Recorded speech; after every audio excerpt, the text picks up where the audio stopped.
Pak Gede melanjutkan lagi. Saya persingkat aja. Jadi peristiwa itu ada dua. Di peristiwa pertama itu kejadian tanggal 8 Mei 2017. Lalu peristiwa itu awal mula kronologis menghasilkan 3 waktu, tempus deliktinya 3. Jadi ada sebagian bercerita bahwa dia berangkat naik mobil APP merah jam 10 malam. Ini satu. Yang kedua, dia naik mobil bareng-bareng dengan mereka juga, tapi bilangnya selesai maghrib tanggal 7. Ya, baru berangkat ke lokasi. Lokasi setelah 30 menitan. Lalu yang ketiga, dia berangkat pagi hari. Sama-sama juga satu mobil. Kita jadi bingung, bagaimana mereka berangkat satu mobil untuk sebuah peristiwa yang didakwakan, itu waktunya saja sudah beda. Itu satu. Kemudian peristiwa yang kedua, ini lebih lucu lagi. Katanya jam 2.30 dini hari, disuruh datang ke situ. Dia mencatut nama orang, bahwa dia di WA, diancam, dikasih melihat kepada si saksi A gitu ya. Saksi A ini dihadirkan di persidangan, dia bilang nggak tahu menahu. Namanya dicatut. Dikatakan dia melihat WA itu. Padahal dia nggak pernah. Jangankan lihat HP-nya aja katanya nggak pernah. Nah, yang kedua ada lagi yang dicatut. Katanya dia naik sepeda motor. Diantarkan sama ini. Ini pun bilang saya nggak pernah jam segitu ngapain saya nganter dia. Namanya dicatut. Yang ketiga ada lagi orang yang katanya menyambut dia datang di TKP. Namanya dicatut juga. Tiga-tiganya kita hadirkan di sidang. Ini kan rekayasa tukang catut jadinya. Nama orang dicatut semua. Nama-nama yang masuk dalam dakwaan itu dihadirkan oleh Pak Gede untuk memberikan kesaksian. Nah ini yang aneh. Nama-nama orang itu dimasukkan dalam kronologis dakwaan, tetapi tidak dihadirkan di persidangan. Kami harus berdebat, harus berjuang untuk menghadirkan. Coba, untuk mencari kebenaran material saja, kami harus berdebat.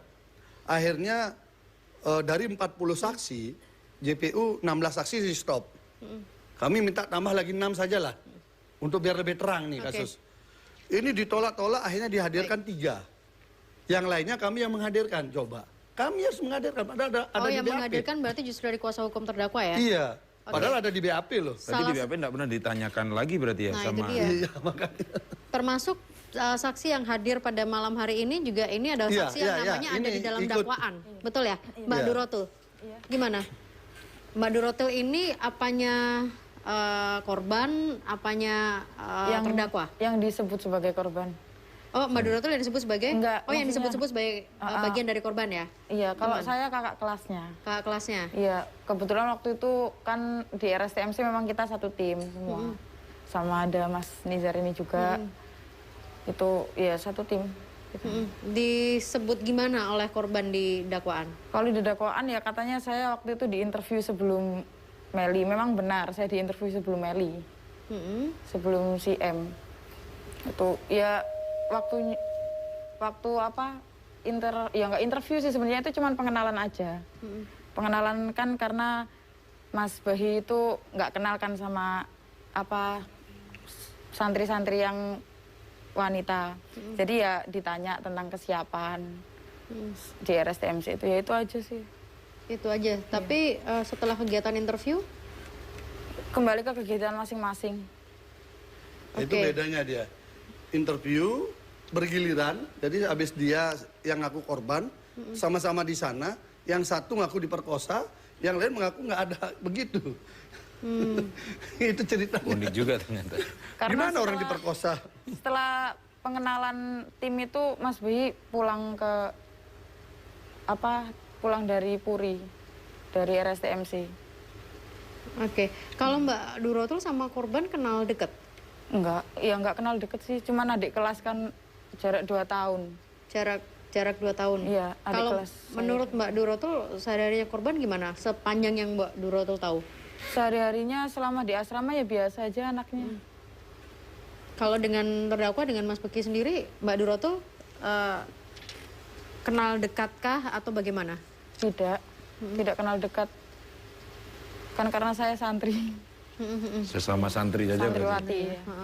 Tapi melihat tuduhan dari korban kepada terdakwa, apalagi Mbak Durotul juga sempat disebutkan dalam dakwaan, gimana?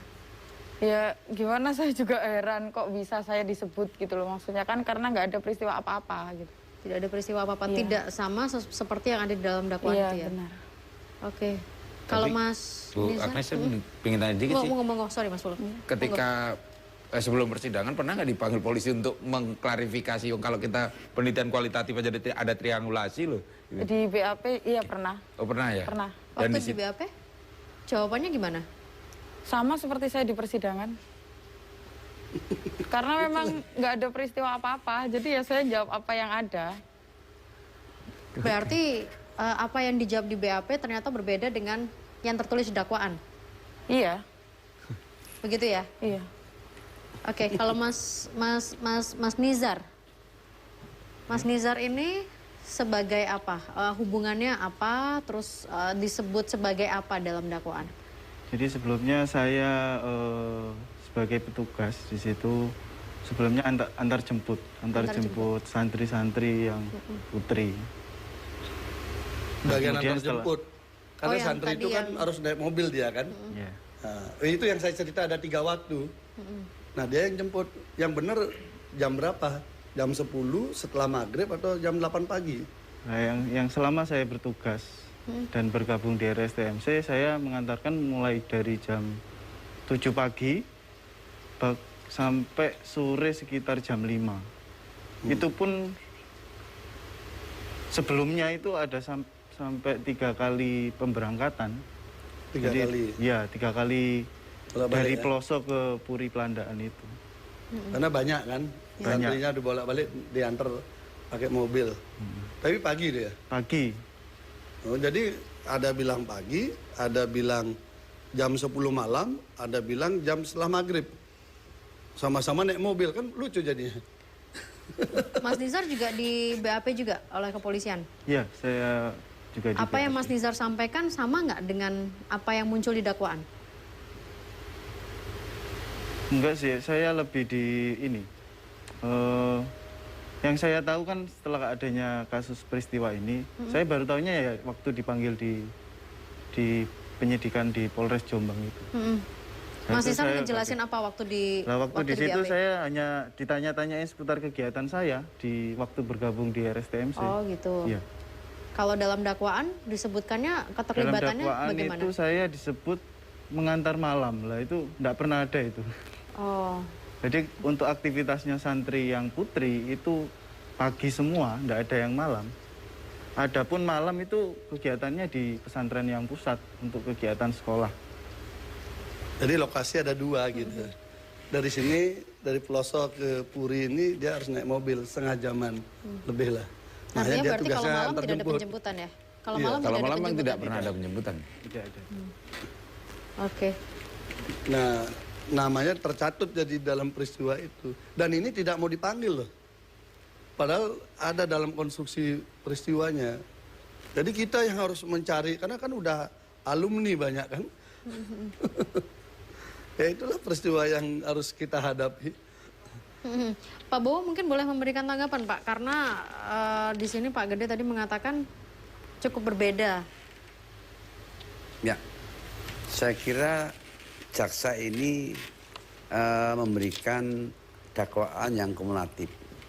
Ada dakwaan dengan pasal 285, ada 289, ada 294 dan kemudian ada pasal 65. Jadi pasal berlapis.